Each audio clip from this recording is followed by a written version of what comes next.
Mister ஆணையர் நேயர்களுக்கு வணக்கம். இன்று நம்முடன் மூத்த பத்திரிகையாளர் திரு நாவையார் இணைந்துள்ளார். வணக்கம் சார். வணக்கம் சார். சார், என்னோட கேள்வி இன்னைக்கு விசிக தலைவர் திருமாவளவன் பத்தி சார். சுமார் ஒரு 6 வருஷமா திமுக கூட்டணியில் இருந்தாங்க.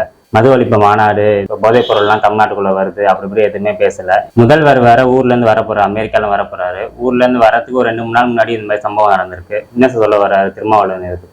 திருமா ஒரு மூத்த அரசியல்வாதி, ஒரு வழக்கறிஞர், பன்முகம் கொண்டவர். அது எந்த மாற்று கருத்து இல்லை. ஓரளவுக்கு தலித் மக்களுக்கு கோரிக்கைகளை, குறைகளை சுட்டி காட்டி பேசிக்கிட்டு வந்தாரு. அது எந்த மாற்று கருத்து இல்லை. நமக்கும் பிடிச்ச தலைவர் அவரு. ஆனா இப்ப சமய காலமாக கொஞ்சம் அவருடைய பேச்சில் சில மாற்றங்கள், தடுமாற்றம்னு சொல்ல முடியாது, மாற்றங்கள் இருக்கிறது. அவரு முதல்வர் வெளிநாட்டில் இருக்கும்போது எப்படி நல்ல வீரியமா பேசினாரு. கூட்டணி ஒருவேளை உடைஞ்சிருமோ என்ற எல்லாமே எதிர்பார்க்கிற மாதிரி நடந்துச்சு அந்த சம்பவம் இதெல்லாம் இதே தான் ஓடிட்டு இருந்துச்சு. அதனால கேக்குறீங்க, 6 வருஷமா அவர் கூட்டணியில் இருந்தார் இல்லையா? 6 வருஷம், அதுல 3 வருஷம் அதிகாரம் இல்லை.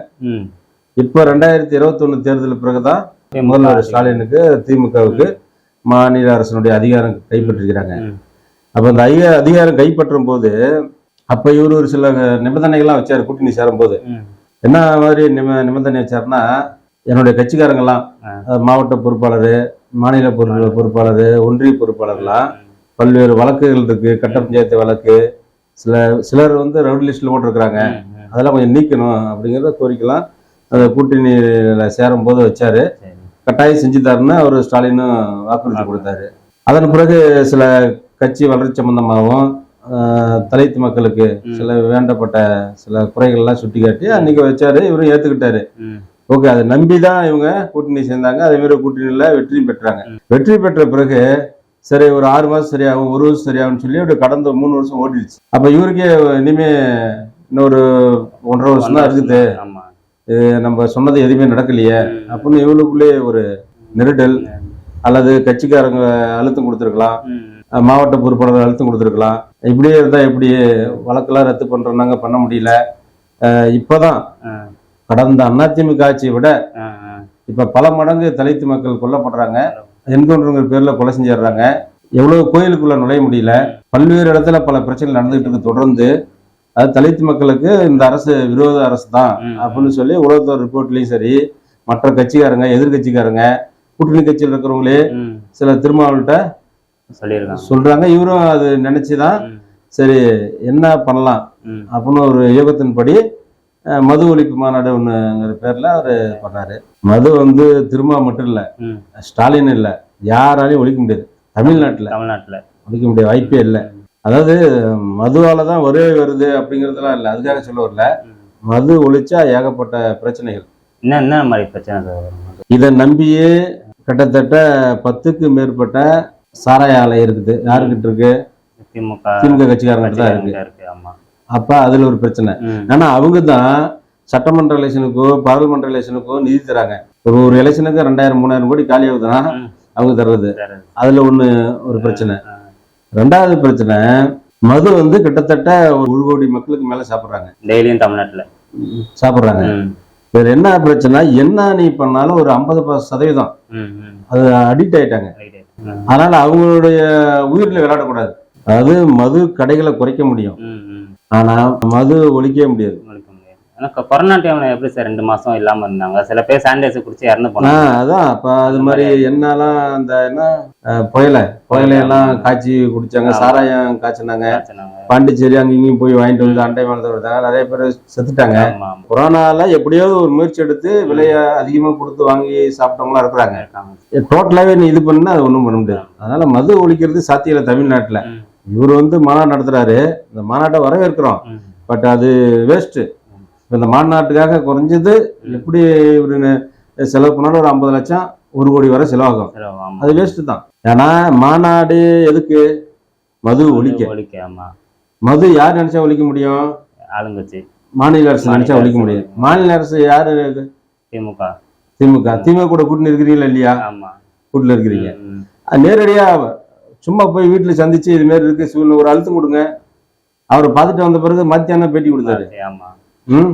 அவரை பார்த்துட்டு வந்ததுக்கு அப்புறம் பேச்சு அப்படியே நமக்கு வந்த தகவல் படி சிஎம் பார்க்க போனார் இல்லையா, ஆமா. சிஎம் பார்க்க போறதுக்கு முன்னாடியே ஒரு 2-3 ஐஏஎஸ் சிஎம் மட்டும் சொல்லிக்கிறாங்க, அவர் வந்தா இப்படி எல்லாம் பேசி அனுப்பிடுங்க, அதிகம் பேச வேண்டாம்னு. நமக்கு நம்பிக்கை தகவல் அறிவாலயத்துல இருந்து. அதே போலதான் இவரும் போறாரு, பேசுறாரு. பர்சனலா பக்கத்து ரூம்ல போய் 10 நிமிஷம் பேசுறாரு, 10-12 நிமிஷம் பேசினாரு. எதுக்கு நீங்க இது மாதிரி நாங்க வெளியில போயிருக்கும் போது இப்படி எல்லாம் பண்ணிருக்கீங்க, சமூக இதெல்லாம் நான் பார்த்தேன், உங்க மேல நம்பிக்கை இருக்கு, சமூக இதெல்லாம் அதை வந்து வெட்டியும் ஒட்டியும் போட்டுறது இயல்புதான், அதை கொஞ்சம் இனிமே பாத்துக்குங்க, அது நடக்காத அளவுக்கு பாத்துக்குங்க, மீறி நடந்தால் வருத்தப்படுற மாதிரி நடக்கும் அப்படின்னு பிராங்க சொல்லிருக்காரு. அந்த மாதிரி சொல்லிட்டாரு. வருத்தப்படுற மாதிரி நடக்கலாம் என்ன அர்த்தம்? ஏதாச்சும் பண்ணுவாங்க. ஒண்ணு திமுக எப்பயுமே கை வந்த கலை, கட்சியை உடைக்கும். இல்ல அதுல இருக்கிற 2ஆம் கட்ட தலைவர்களை எடுத்துக்கோங்க. ஏற்கனவே இது எம்பி எலெக்ஷன் நடந்தது. பெரும்பாலான முழு நேர அரசியல்வாதிகளுக்கு இந்த விஷயம் தெரியும். எம்பி எலெக்ஷன்ல ஒரு 4 சீட்டு கேட்டு 3 சீட்டுக்கு வந்தாரா, அப்பவே திமுக தலை முடிவெடுத்துருச்சு. அப்பவே சபரீசன், கனிமொழி அவங்க மூலியமா இவங்கள சில முக்கிய நிர்வாகிகளை இழுக்கிறதுக்கு பிளான் பண்ணாங்க. 2 முறை ஹோட்டல்லையும் பார்த்து பேசிட்டாங்க. அது உலகத்தோர் மூலியமா திருமாவுக்கும் தகவல் போய் சுதாரிச்சுக்கிட்டாரு. அந்த நிலை ஏற்பட்டுறக்கூடாது அப்படின்னு சொல்லாம சொல்லிட்டாங்க. அதனால வந்து மாநாடு நடத்துறது எனக்கு தெரிஞ்சு வேஸ்ட். பட் ஒரு நல்ல கோரிக்கை தான், அதை எல்லாமே வரவேற்கிறாங்க. இப்ப ஸ்டாலினை சந்திக்கிறதுக்கு முன்னாடி என்ன பேச்சு நடந்துச்சு, இப்ப என்ன நடக்குது, எல்லாமே கலாய்க்கிறாங்க. ரொம்ப கேவலமா திட்ட ஆரம்பிச்சிட்டாங்க. 2வது ஒரு நல்ல பழுத்த மூத்த அரசியல்வாதி, கரெக்டா பேசக்கூடியவரு, ஏன் இப்படி மாறிட்டாருன்னு தெரியல. ஏதோ ஒரு காரணம் இருக்கும். சரி சார், இப்ப இந்த சூழலை பாக்குறப்ப வந்து திமுக வந்து திருமாவளவனுக்கு வந்து ப்ரெஷர் பண்றாங்க, திருமாவளவன் வந்து திமுக வந்து பண்றாரு. திமுக ஒரு அழுத்தம் கொடுக்கலான்னு இவர் நினைச்சாரு, ஆனா அவங்க அழுத்திட்டாங்க. அவங்க அழுத்தத்துக்கு இவர் ஆளாயிட்டாரு. ஃபர்ஸ்ட் எப்பயுமே பாருங்க, நீ திமுக இருக்கட்டும் அண்ணா திமுக இருக்கட்டுங்க, அவங்ககிட்ட கூட்டணியில் இருக்கலாம், ஆட்சி அதெல்லாம் எதுவும் பங்கு கேட்கறதால வேஸ்ட். இவங்க வந்து சாதிச்சுக்கலாம். ஃபர்ஸ்ட் இந்த திமுக கிட்ட ஃபர்ஸ்ட் முரண்பாடு ஆனது காரணமே இவரு சொன்ன கோரிக்கை ஒன்றும் செய்யல. இவர் ஒரு டிரான்ஸ்ஃபர், ஒரு கட்சிக்காரங்க அல்லது யாராவது வேண்டப்பட்டவங்க தெரிஞ்சுங்க ஒரு இடம் மாறுதல் கேட்டு ஒரு லெட்டர் கொடுத்தா கூட அது எந்த அமைச்சரும் செய்யறதில்லை. என்ன சார், என்ன காரணம் சார், எதனால செய்ய மாட்டேன்? அதாவது அங்க முக்கிய 2ஆம் கட்ட தலைவர் துரைமுருகன் இருக்காரு இல்லையா, துறைமுருகன் மாதிரி ஒரு 4-5 அமைச்சர் இருக்கிறாங்க. அவங்க தான் சொல்றதுதான். அவர்கள் வந்து சொல்லுவாங்க, கம்யூனிஸ்ட் கட்சி கூட்டணியில சும்மா வரல, பணம் வாங்கிட்டு தான் வந்துச்சு, அவங்களுக்கு எதுக்கு செய்யணும். ஆமா, திரும்ப கூட அவருக்கு 2 MP சும்மா வந்துருமா, நம்மளோட உழைப்பு இருக்கு, எலெக்ஷன்ல செலவு பண்றோம், நம்ம தான் ஜெயிக்க வச்சோம், அவங்களுக்கு எதுக்கு செய்யணும். அது ஒண்ணு. 2வது சில உள்ளுக்குள்ள ஜாதி பாலிடிக்ஸ் இருக்கு திமுக உள்ளுக்குள்ள. ஒவ்வொரு அமைச்சரும் ஒரு சில ஜாதி பாலிடிக்ஸ் இன்னைக்கு இருக்கு. அது வெளிப்படையாவே நிறைய பேர் தெரியும், ஒரு ஸ்டாலினுக்கும் தெரியும். அது கண்டுங்கானா இருந்தாதான் அரசியல். ஒரு பரிந்துரை கொடுக்குறாரு, நடக்கிறது இல்ல. அல்லது ஒரு டெண்டர் பரிந்துரை லெட்டர் தராரு, நடக்கிறது இல்ல. இப்ப கொடி கம்பம் அங்க நடுறாங்க, அதிகாரி தாசாரே போய் கழட்டிட்டு போறாரு. இப்ப மதுரை கலெக்டர் அதையே நேரடியாக தலையிட்டு பிரச்சனை பண்ணாங்க. ஒரு கொடி கம்பம் கூட நடுறதுக்கு. ஆனா கடந்த அதிமுக ஆட்சியில் அப்படி கிடையாது. அவங்க சின்ன கட்சியோ பெரிய கட்சியோ அவங்க போட்டு அவங்க வேலையை பார்ப்பாங்க, பப்ளிக் டிஸ்டர்ப் இல்லாத கம்பம் நட்டுக்கும்பாங்க. இதுதான் சொல்லுவாங்க எனக்கு தெரிஞ்சு. இது இவ்வளவு நெருக்கடி தராங்க. ஆனா இதெல்லாம் இருந்தும், இவ்வளவு பிரச்சனை இருந்தும் ஏன் திருமாவளவன் திமுக கூட நீடிக்கிறாருன்னா, அவங்க விடுதலை சிறுத்தையை உடைச்சிருவாங்க. அந்த ஒரு தாட் இருக்கு அவருக்கு, உடைச்சிருவாங்க. தெரியும், அவருக்கு நல்லாவே தெரியும். அது ஒண்ணு. இன்னொரு விஷயம் என்னன்னா, விடுதலை சிறுத்தை கட்சியினுடைய எம்எல்ஏ 2 பேரு சமீபத்துல ஒரு ஹோட்டல்ல கனிமொழி பார்த்து பேசியிருக்காங்க. என்ன பேசினாங்கன்னு தெரியாது, பேசிருக்கிறாங்க. அது இவருக்கு தகவல் வந்துருச்சு, தகவல் வந்துருச்சு. இது ஒரு பயம், சம்பந்தம் நடக்குது நம்ம கட்சியிலேயே அப்படின்னு. லாட்டரி மார்ட்டின் அவங்க பையன் வந்து கட்சியில சேர்ந்தாரு. அவர் கட்சியில சேர்ந்ததுல இருந்தே பிரச்சனை. ஏன்னா எப்பயுமே ஒரு கட்சியில வந்து சேர்ந்தாங்கன்னா பதவி உடனே தரக்கூடாது. அவங்களுடைய ஆக்டிவிட்டிஸ், அவங்களுடைய உழைப்பு பார்த்துட்டு, பேச்சு இதெல்லாம் பார்த்துட்டு தான் அவர் ஒரு நல்ல போஸ்ட் கொடுப்பாங்க. இன்னும் அவர் நல்ல சிறப்பாக செயல்படுத்தி அடுத்தடுத்து போஸ்ட் கொடுப்பாங்க. இவர் வந்து சேர்ந்த கட்சியில சேர்ந்த அன்னைக்கவே துணை பொதுச் செயலராக அறிவிச்சாங்க. அன்னையில இருந்தே பிரச்சனை ஸ்டார்ட் ஆயிடுச்சு. அங்க வந்து விடுதலை சிறுத்தை கட்சியில வந்து திமுக அணி ஒண்ணு, திருமாவளவன் அணி ஒண்ணு, 2 அணி இருக்கு. ஆமா, கலைஞர் உள்ள காலத்துல ரவிக்குமார் எம்எல்ஏ இருக்காரு இல்லையா, ரவிக்குமார் தான் ஸ்டாலினுக்கு இங்க இருக்கிற பர்சனல் மேட்டர்லாம் போய் சொல்லுவாரு, பர்சனல் மேட்டர்லாம் சொல்லுவாரு. இப்போ 3-4 பேர் ஆயிட்டாங்க ஸ்டாலின் சொல்றதுக்கு. விசிகாவிலே 3-4 பேர் உருவாயிட்டாங்க. அதை இவரால கட்டுப்படுத்த முடியாது, இப்போதைக்கு கட்டுப்படுத்த முடியாது. 2வது இப்ப இவரு நடந்துக்கிற விதம் கொஞ்சம் கொஞ்சமா தலித்து மக்கள் விட்டு வெளியே வராரா அல்ல தலித்தில் ஓட்டு வங்கி குறையுதா அப்படிங்கிற ஒரு சந்தேகம் ஏற்படுது. ஏன்னா ஒரு விஷயத்த ஆக்கப்பூர்வமா செய்யணும். எதிர்ப்புனா எதிர்க்கணும். அது ரூமுக்குள்ள போயிட்டு வெளியில வந்தோன்னா மலிவு பேசக்கூடாது. அது மாதிரி ஆயிடுச்சு. ரெண்டாவது, எனக்கு தெரிஞ்சு திமுகவுக்கு மத்திய அரசு ஒரு பிரஷர் கொடுக்குது. காங்கிரஸையும் விசிகாவையும் விடுதலை சிறுத்தை கட்சியை கழட்டி விடுங்க, வெளியேற்றுங்க, ஏதோ ஒரு சூழ்நிலை உருவாக்கி வெளியேற்றுங்கன்னு சொல்லி அவங்க ஒரு அழுத்தம் கொடுத்துட்டு இருக்காங்க. அதுக்காக தான் இவங்க போனா போட்டு கூட்டணி விட்டுங்கிற மாதிரியே தெனாட்டா இருக்காங்க. திமுகவும் தெனாட்டா இருக்கிறது காரணம், போனா போட்டோம் ஒன்றும் பிரச்சனை இல்லை, மீறிய வந்தா வரட்டும், அப்படியே ஒரு அங்க ஒரு அழுத்தம் இருக்கு. மேல்மட்டத்துல இருந்து திமுக ஒரு அழுத்தம் கொடுக்குறாங்க. அதனால இப்போ கள்ளக்குறிச்சியில மாநாடு நடத்துறாருல்ல, அந்த மாநாடு என்ன பண்ணு, கள்ளச்சாராயத்தை ஒழிக்க ஒரு மாநாடு நடத்தலாம். ஆனா மீண்டும் கள்ளச்சாராயம் அங்கங்க லைட்டா வர ஆரம்பிச்சிருச்சு. இப்ப கள்ளச்சாராயத்தை ஒழிச்சிட்ட பிறகு அப்புறம் மது ஒழிக்கணும் மாநாடு நடத்தலாம். ரெண்டாவது, மது ஒழிக்கிற மாநாடு வந்து கடையை திறக்கிறது மாநில அரசு, கடையை மூடுறது மாநில அரசு. எப்படி நீ மத்திய அரசு கோரிக்கை வைப்ப? அதான் பண்ணியிருக்காரு மத்திய அரசு. மத்திய அரசு எதுக்கு கோரிக்கை வைப்ப? மத்திய அரசு வந்து லைசன்ஸ் தருவாங்க, அவ்வளவுதாங்க வேலை. மத்திய அரசோட வேலை லைசன்ஸ் கொடுக்கணும். விற்கிறதுக்கு மாநில அரசு தான். அதை விற்கிறதாலும் சரி, விற்க கூடாதுன்னு சொல்றதுக்கு மாநில அரசு தான் அதிகாரம் இருக்கு. அப்ப பக்கத்து வீட்டுக்காரனே ஆளு பக்கத்துல இருக்கும்போது நீ அவன்கிட்ட கோரிக்கை வைப்பியா? எங்கே ஒருத்தங்க கோரிக்கைக்கிற? இப்ப திமுக நினைச்சா டாஸ்மாக் எல்லாம் மூடிடலாம். ஆமாங்க, விற்பனை விற்க கூடாது அந்த மாநிலத்துலங்கிறது முழுக்க முழுக்க மாநில அரசு சட்டத்துல. ஒரு ஆல்ரெடி திரும்ப வந்து ஒரு அட்வொகேட், அவருக்கு தெரியும் தெரியாதா இல்ல, எல்லாத்தையும் முட்டாளாக கூடாது. அவருக்குன்னு ஒரு மரியாதை இருக்குது. அந்த மரியாதை தக்க வச்சுக்கிறதுக்கு இனிமேவது அவர் சுதாரிச்சுக்கணும். மாத்தி எல்லாம் பேசுறது வேஸ்ட். அவன் வந்து அனுமதி கொடுப்பான், லைசன்ஸ். புரியுதுங்களா? இங்க நடத்தக்கூடாதுங்கிறது மாநில அரசு. காலையில திறக்கிறது மாநில அரசுங்க, நைட்டு மூடுறது மாநில அரசுங்க. எப்படி இப்ப ஏற்கனவே செந்தில் பாலாஜிக்கும் 10 ரூபா பாலாஜின்னு பேர் உள்ள போயிட்டாரு. அப்ப என்ன தெரியுங்களா, கிட்டத்தட்ட 5500 டாஸ்மாக் கடை, 5500 பார், 4500 பார் லைசன்ஸ் இல்லாத 1.5 வருஷம் ஒண்ணுச்சு. அப்ப இவரு எங்க கேட்கல. பெரும்பாலும் இந்த சரக்கு அடிக்கிறவங்க யாரு? வண்டி ஓட்டுறவங்க, ஆட்டோ ஓட்டுறவங்க, விவசாய வேலை செய்யறவங்க, கொத்தனாரு, சிற்றாளு வேலை செய்யறவங்க, கட்டட வேலை செய்யறவங்க, இது மாதிரி உழைக்க வர்க்கம் தான் பெரும்பாலும் குடிக்குது. அந்த உழைக்க வர்க்கம் எல்லாமே யாரு? எந்த ஜாதியா இருந்தாலும் கீழ்மட்டத்தில் இருக்கிறவங்க தான், அன்றாட உழைக்கிறவங்க தான், அன்றாட காட்சி தான். நீ வந்து 24 மணி நேரம் சரக்கு ஓட்டுற, அது சட்டமன்றத்துல பேச வேண்டியதானே? இப்ப இவங்க எம்எல்ஏ நாள் இருக்காங்கல்ல, சட்டமன்றத்துல பேசிருக்கணும்ல. 24 மணி நேரம் சரக்கு ஓட்டிட்டு சொல்லி ஒரு கோரிக்கை வைக்கணும்ல, அவை குறிப்புல பதிவு பண்ணிருக்கணும்ல. அது பண்ண முடியல. அவர் செந்தில் பாலாஜி இருக்கும்போது 4500 பாரு 24 மணி நேரம் ஓடிக்கிட்டு இருந்துச்சு, லைசன்ஸ் இல்லாத திணிக்கும். அப்ப கோரிக்கை வைக்க வேண்டியதானே?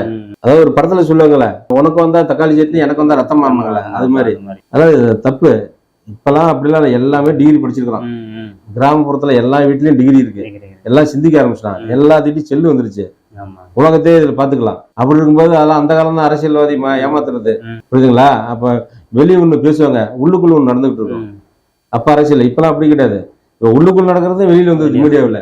அதனால இவர் வந்து ஒண்ணு ஆக்கப்பூர்வமா அரசை எதிர்த்து மாநாடு நடத்தணும், இல்லையா டீசெண்டா ஒதுங்கிடணும். இப்ப திமுகவும் அதுல பங்கு வரும். ஆமா, இப்ப திமுக வந்து என்ன பேசுவாங்க மாநாட்டுல? திமுக கட்சியில வராங்க, என்ன பேசுவாங்க? சாராய ஆலையை நடத்துறது இவன், கடையை திறக்கிறது இவன், கடையை மூடுறது இவன், 24 மணி நேரம் ஓட்டுறது இவன், எதிர்த்து மாநாடு பண்றவன், பார் நடத்துறது இவன்.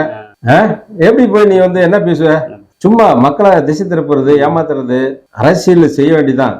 அதுக்காக இப்படி எல்லாம் ஒரு சமுதாய மக்களை ஒரு இழிவுபடுத்தி மோசமா கீழ்த்தரமான அரசியல் செய்யக்கூடாது. சரி சரி. இப்ப வந்து இவர் ஆட்சியில பங்குன்னு கேட்டாரு. இப்ப டெல்லியில இருக்கு, ஆந்திரால இருக்கு அப்படின்னு கேட்டாரு. அதுக்கு வந்து சீமான் அவர்களும் தேமுதிகவை வந்து சொன்னாங்க, கரெக்டா சொல்றீங்க அப்படின்னு. ஏன் சார் திருமாவளவனுக்கு வந்து துணை முதல்வர் ஆசை வந்துருச்சு? அது ஏற்கனவே நம்ம நம்ம சேனல்ல கூட ஒரு டைம் பேசிக்கிறோம். துணை முதல்வர் வந்து உதயநிதிக்கு தரும்போது ஏன் ஒரு தலித்துக்கும் தரக்கூடாது, தானே உங்களுக்கு ஓட்டு போட்டாங்க, தரலாமன்னு பேசியிருந்தோம். இதுல என்ன ஒரு விஷயம்னா, தமிழ்நாட்டு பொறுத்த அளவுக்கு திமுக இருக்கட்டும், அதிமுக இருக்கட்டும், கூட்டணி ஆட்சிக்கு வாய்ப்பே இல்லை. ஏன் வாய்ப்பு இல்லைன்னா, ஏற்கனவே கலைஞர் இருக்கும் போதே 31 எம்எல்ஏ காங்கிரஸ் ஆதரவு கொடுத்துச்சு. அப்ப அவங்க 96 என்னமா இருந்தாங்க, 117க்கு மேல இருக்குங்க ஆட்சியால. 96 தான் இருந்துகிட்டு கலைஞர் காங்கிரஸ் கூட வச்சுக்கிட்டு கடைசி வர ஒரு மந்திரி காலம் தராத நடத்தினாரு. அப்ப அவங்க காங்கிரஸ் அப்ப நினைச்சிருந்தா மந்திரி எத்தனை 10 மந்திரி கூட வாங்கிருக்கலாம். அப்படியேப்பட்ட சூழ்நிலை இருக்கும் போதே அவங்க வந்து அமைச்சரவையில் இடம் தரலையே. இப்ப அவங்க மெஜாரிட்டியில் இருக்கும்போது எப்படி தருவாங்க? அதான் சும்மா கண் துடைப்பதெல்லாம். இவர் ஃபர்ஸ்ட் திரும்ப வந்து ஆரம்பத்துல இருந்து கொள்கை பிடிப்புல இருந்து கொஞ்சம் கொஞ்சமா இறங்கி வராது. ஏன் சொல்றேன்னா, இப்ப அந்த வேங்கை வெயில் நடந்துச்சு இல்லையா, அதெல்லாம் ஒரு பகிரீகமா பண்ண முடியல. வரால கோரிக்கை வைக்கிறாரு, போராட்டம் நடத்துறாரு, அதெல்லாம் கண் துடைப்பு நாடகம். ஆணித்தரமா அது செய்யற வர அங்க உட்காரு, ஒன்னாவது சாக வரேன்னு எப்படி இது மாதிரி ஒரு ஆணித்தரமா பண்ணும். இல்ல சிஎம் பார்த்து கோரிக்கை வச்சு ஏதாவது பண்ணுங்க, எங்க சமுதாயம் இப்படி தொடர்ந்து பாதிக்கப்பட்டது. கள்ளக்குறிச்சியில அவ்வளவு பேர் செத்தாங்க. ஆமா. கள்ளக்குறிச்சியில செத்தவங்க 95% தலித்து மக்கள் தான். அரசாங்கம் ஏதோ சூழ்நிலை 10 லட்சம் கொடுத்துருச்சு. அந்த 10 லட்சம் ஏன் கொடுத்தனே இவர் கேட்கறாரு. அப்ப உண்மையால அந்த சமுதாயத்துக்கு உதவுறதுக்கு சொல்றாரா இல்ல உதவக்கூடாதுன்னு சொல்றாரே தெரியல. அதனால எல்லாத்திலும் அவர் பின்வாங்கிட்டு தான் இருக்காரு. இவங்க கடவுள் வந்து இது போன்ற சிலைகளா இருந்தா, அசிங்கமான பொம்மைகள்லாம் இருந்தா இது கோயில் என்ன, அப்ப அந்த கொள்கையிலயும் வரணும்ல. அப்புறம் நீ இன்னும் கோயில்ல போய் கும்பாபிஷேகத்தை தலையிடுறீங்க, பட்டாபிஷேகம் பண்றாங்க, சிறப்பு பூஜை பண்றீங்க. இன்னைக்கும் உனக்கு கிராமப்புறத்துல எத்தனையோ விடுதலை சிறுத்தை கட்சி நிர்வாகிகள் கோயிலுக்கு நன்கொடை தராங்க, கோயில இவங்களே முன்னிறுத்து கட்டி தராங்க, கும்பாபிஷேகம் பண்றாங்க, வழிபடுறாங்க. இவர் அப்போ ஒரு பேச்சு இப்போ ஒரு பேச்சு, புரியுதுங்களா? அதே போன்று இப்ப மது ஒழிப்பு தான். முழுக்க முழுக்க மாநில அரசு நினைச்சா ஒரே கையெழுத்துல முடிச்சிடலாம். அது பண்ண முடியாது, மாநில அரசுக்கும் தெரியும், இவருக்கும் தெரியும் பண்ண முடியாது. அது மத்திய அரசு கோரிக்கிறாரு. நீட்டு மத்திய அரசு தான் பண்ண முடியும், எல்லாத்துக்கும் தெரிஞ்ச விஷயம். அதான் முதல் கையெழுத்திலே நான் ஒழிக்கிறேன்னு சொல்லி சொன்னாலே சாராயத்தை நீ நினைச்சா ஒழிக்கலாம். அது மத்திய அரசு எப்படி கோரிக்கிற? யாரும் முட்டாளலாம் இல்ல. இப்ப எல்லாமே பசங்க நல்லா படிச்சுட்டு இருக்கிறாங்க, எல்லாமே செல்போன்ல பார்த்து பிளஸ் மைனஸ் 2 தெரிஞ்சுக்கிறாங்க. ஆனா மேலும் மேலும் மக்களை முட்டாளாக்க வேண்டாம், அந்த சமுதாய மக்களை ஏமாத்த வேண்டாம். சரி சார், இப்போ 2026 தேர்தலுக்கான பணி திமுக ஆரம்பிச்சிட்டாங்க. ஸோ அதுல கூடுதல் சீட்டு கேட்கறதுக்காக தான் திருமாவளவன் இந்த மாதிரி பண்றாரா சார்? ஆமா இருக்கும். எப்பயுமே ஒரு தேர்தல்லையே 2 சீட் 4 சீட்டு கூடுதலா வாங்கினது ஆசைப்படுவாங்க. அந்த வகையில இவர் ஒரு சீட்டு கூடுதலா கேட்பாராங்கிறது தெரியல. இயல்பா கேட்பாங்க, கேட்கதான் செய்வாங்க. எம்பி எலெக்ஷன்லேயே போன டைம் 2 கொடுத்தாங்க, ஜெயிச்சாங்க. இந்த முறை 4 கேட்டு 3 கேட்டு கடைசி வர போராடி விடுதலை சிறுத்தை கட்சியை உடைக்கிற சூழ்நிலை வரும்போது தான் டக்குன்னு சம்மதிச்சாரு. அதனால 26ல கேட்பாங்க, கூடுதலா சீட்டு கேட்பாங்க. அவங்க கொடுக்கறதும் கொடுக்காதுன்னு திமுகவோட விருப்பம். திமுகவில் 2ஆம் கட்ட தலைவர்லாம் பாமக உள்ள கொண்டாடுறதுக்கு முயற்சி எடுக்கிறாங்க. திருமாவளவனை வெளியே அனுப்பிடலாம், கம்யூனிஸ்டையும் வெளியே அனுப்பிடலாம். கம்யூனிஸ்டுக்கு ஒன்றும் ஓட்டு வங்கி எல்லாம் கிடையாது, திருமாவளவனுக்கு ஒன்றும் கிடையாது. அது 2 வெளியே அனுப்பிட்டு பாமக மட்டும் உள்ள கொண்டாடலான்னு அதுக்கு கொஞ்சம் வேலை நடந்துட்டு இருக்கு, பேச்சுவார்த்தை நடக்குதாங்க நான் கேள்விப்பட்டேன். ஆனா ஸ்டாலினுக்கு திரும்ப வெளியே விடுறதுக்கு விருப்பம் இல்லை. அது ஒரு முக்கிய காரணம். 2வது எப்பயுமே இந்தியா கூட்டணியில் இருக்கிறாங்க. ராகுல் காந்திய கூட திரும்ப திமுக அனுமதியில சந்திக்க முடியாது. அந்த சூழ்நிலை ஒரு அரசியல் திரும்ப வளர்ச்சி திமுகவுக்கு பிடிக்காது. சும்மா கூடயே வச்சுக்கிட்டு வா சகல வா மச்சான்னு சொல்லி தோல்ல போட்டு தட்டி விடுவார் கலைஞர். அது மாதிரி இவரும் வச்சிருக்கிறதா நினைக்கிறாரு ஒழிய இவரு வெளியிலயும் போறது கூட மாட்டாரு, வளர்ச்சியும் விரும்ப மாட்டாங்க திமுக எப்பயுமே. அது இவருக்கு எப்படி புரிஞ்சுக்கிறது தெரியல. திரும்ப அதை புரிஞ்சுக்கணும். சரி, சமீபத்தில் திமுக கூட்டணி பிரிஞ்சு அதிமுக கூட்டணி போற மாதிரி பேசினாங்க. அதெல்லாம் என்ன பொருளையா சார்? அப்போ அதாவது அதிமுக ஒரு மிகப்பெரிய கட்சி, சும்மா கட்சி இல்ல. தமிழ்நாட்டுல திமுக விட அதிகமா ஆண்ட கட்சி அதிமுக. திமுக விட ஓட்டு வங்கி அதிகம் உள்ள கட்சி அதிமுக, சும்மாலாம் கிடையாது. அதிமுக இன்னைக்கு ஏதோ சூழ்நிலை பெருந்தலைவர் 2 பேர் இல்லாததுனால இவங்க ஒரு கோஷ்டி தான் உடைய. அதிமுக இன்னைக்கு எலெக்ஷன் வச்சா கூட அதிமுக, திமுக, காங்கிரஸ், பாஜக எல்லாம் நீ வச்சா கூட எல்லாத்த விட ஒரு 5% கூடுதலா அதிமுக ஓட்டு வாங்குவோம். ஓட்டு வங்கி அதிகம் உள்ள கட்சி திமுக கூட. கூட்டணி இல்லாம வரலாறுல நினைத்தே கிடையாது. அதிமுக எத்தனை முறை தனித்து நின்று மெஜாரிட்டி ஜெயிச்சிருக்கு. ஓட்டு வங்கி 40% கூட காட்டிருக்கு, 44 கூட காட்டிருக்கு. திமுகவுக்கு கூட்டணி இல்லாத நிக்க முடியாது, அவங்களுக்கும் தெரியாது. அதிமுக அவ்வளவு கேவலமான கட்சியா? அதான் தப்பு, அப்படிலாம் சொல்லக்கூடாது. அதிமுகவுக்கு நாங்க நேரில் அழைப்பு கொடுப்போம், அவங்க கலந்துக்கலாம்னு சொல்லியிருக்கணும். போற போக்குள்ள சொல்றதுலாம் அது தப்பு. யாருனாலும் கலந்துக்கலாம்னு சொல்றாரு. அதான் அது என்னன்னா கொள்கை பிடிப்பு இல்லாதவங்க சூழ்நிலை. ஒரு வட்டத்துக்குள்ள இருந்துட்டு என்ன பண்ண முடியும்? மேலிடத்துல இருந்து பிரசர், ஜெகத்ராஜ் பிரசர், டிஆர் பாலத்துல இருந்து பிரசர், கனிமொழிட்டு இருந்து பிரசர். கனிமொழியெல்லாம் பயங்கரமா கட்சி போட்டு வச்சிருக்காங்க. ஏதாவது ஓவரா போனார்னா அப்படியே 2ஆ உடைஞ்சிடும், ஈஸிக்கா 2ஆ உடைஞ்சிடும். பக்காவா பிளான் போட்டு வச்சிருக்காங்க, சும்மாலாம் கிடையாது. 2வது இவரு என்ன சொன்னாரு, அமெரிக்காவில் இருக்க விருப்பம் தான் இல்லையா, ஆனால் இங்கே தமிழ்நாட்டில் பார்த்துக்கிட்டு தான் இருப்பேன், ஒவ்வொரு விஷயம் பார்த்துக்கிட்டு தான் இருப்பேன் அப்படின்னு சொன்னார். அதனால் அவர் அமெரிக்கா போகும்போது காங்கிரஸ் கட்சி, விசிகா, கம்யூனிஸ்ட் கட்சி, எல்லா கட்சி நிர்வாகிகளுடைய போனையும் ஒட்டு கேட்டாங்க.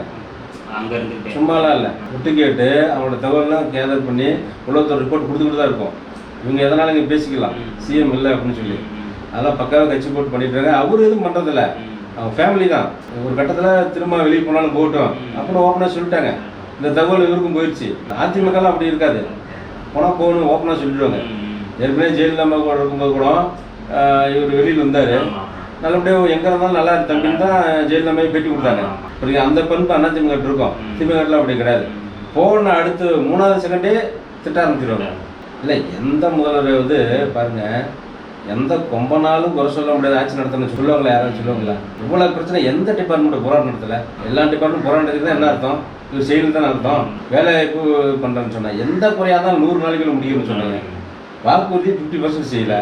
இவ்வளோ பிரச்சனை வந்து எந்த கும்பனாலும் குறை சொல்ல முடியாத அளவுக்கு நான் ஆட்சி ஆளணும்னு சொல்லி அப்படம் பப்ளிக்கில் சொல்கிறாரு.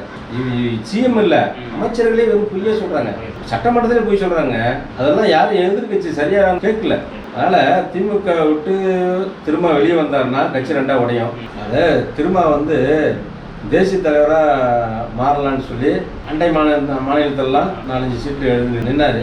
தேசிய தலைவராக ஆகலான்னு ஒரு முயற்சி எடுத்தாரு, வேலையாக்கலாது, எடுப்படலை. தமிழ்நாட்டு பாட்டை அதை எடுப்படாது. தமிழ்நாட்டில் மட்டும் என்னங்க, ஒரு நல்ல அந்த கட்சி செல்வ ஒரு 6-7 மாவட்டம் தான். சரி சார், இவ்வளோ நேரம் நேரத்தை ஒதுக்கி எங்களுக்கு பதிலாக நன்றி சார். ஓகே சார், நன்றி சார். சரி மக்களே, இது மாதிரி இன்னொரு நிகழ்ச்சியில் வந்து சந்திக்கிறேன். அது வரைக்கும் மிஸ்டர் ஆணையர் சேனலை மறக்காமல் லைக், ஷேர் அண்ட் சப்ஸ்கிரைப் பண்ணிக்கோங்க. நன்றி, வணக்கம்.